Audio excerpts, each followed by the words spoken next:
Assalamualaikum warahmatullahi wabarakatuh. Pada pertemuan kali ini di mata kuliah sosiologi dakwah, di sini dari kelompok kami, yakni saya sendiri dengan Kevin Pramana Putra dan sahabat istri Wulandari, untuk membawakan materi tentang dakwah terhadap masyarakat pedesaan. Yang perlu kita ketahui pertama yakni masyarakat pedesaan. Untuk pengertiannya sendiri, pengertian pedesaan menurut Tarjokarto Hadikusumo bahwa desa adalah suatu kesatuan hukum, tempat tinggal suatu masyarakat berkuasa mengadakan pemerintahan sendiri. Menurutnya, desa merupakan suatu perwujudan atau kesatuan geografis, sosial, ekonomi, politik, dan kultural yang terdapat di suatu daerah dalam hubungan dan pengaruhnya secara timbal balik dengan daerah lain. Warga dalam suatu masyarakat pedesaan mempunyai hubungan yang lebih erat dan lebih mendalam ketimbang hubungan mereka dengan warga masyarakat pedesaan yang lainnya. Sistem kehidupan biasanya berkelompok atas dasar sistem kekeluargaan.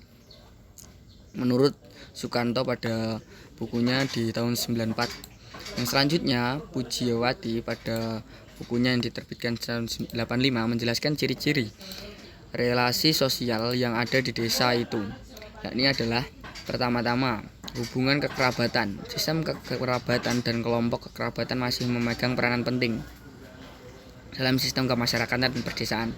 Penduduk masyarakat pedesaan pada umumnya hidup dari pertanian, walaupun terlihat adanya tukang kayu, tukang genteng, tukang bata, tukang pembuat gula, dan akan tetapi inti pekerjaan penduduk adalah di lingkup secara geografis yakni pertanian.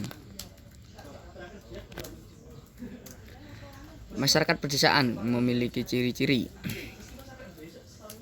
Ini ciri-ciri masyarakat pedesaan menurut Talcott Parsons menggambarkan masyarakat desa sebagai masyarakat tradisional yang mengenal ciri-ciri sebagai berikut. Yang pertama, afektivitas. Yang kedua, yakni orientasi kolektif. Yang ketiga, partikularisme. Yang keempat, askripsi. Yang kelima, pribadi tanpa ketegasan yang dinyatakan secara eksplisit atau jelas. Yang ketiga, yakni sifat dan hakikat masyarakat pedesaan. Pedesaan mempunyai sifat yang sedikit kaku, tapi sangatlah ramah, dan biasanya adat dan kepercayaan masyarakat sekitar yang membuat masyarakat pedesaan masih kaku. Tetapi asalkan tidak melanggar hukum adat setempat dan kepercayaan masyarakat pedesaan adalah masyarakat yang ramah.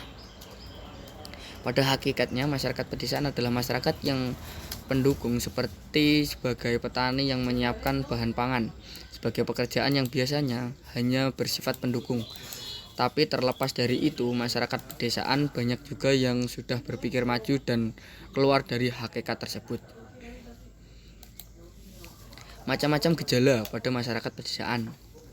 Masyarakat pedesaan mengenal berbagai macam gejala sosial.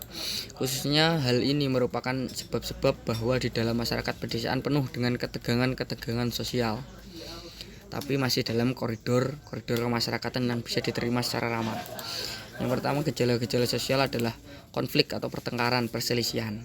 Pertengkaran yang terjadi biasanya berkisar pada masalah sehari-hari, entah rumah tangga, dan sering menjalar ke rumah tangga yang lain. B.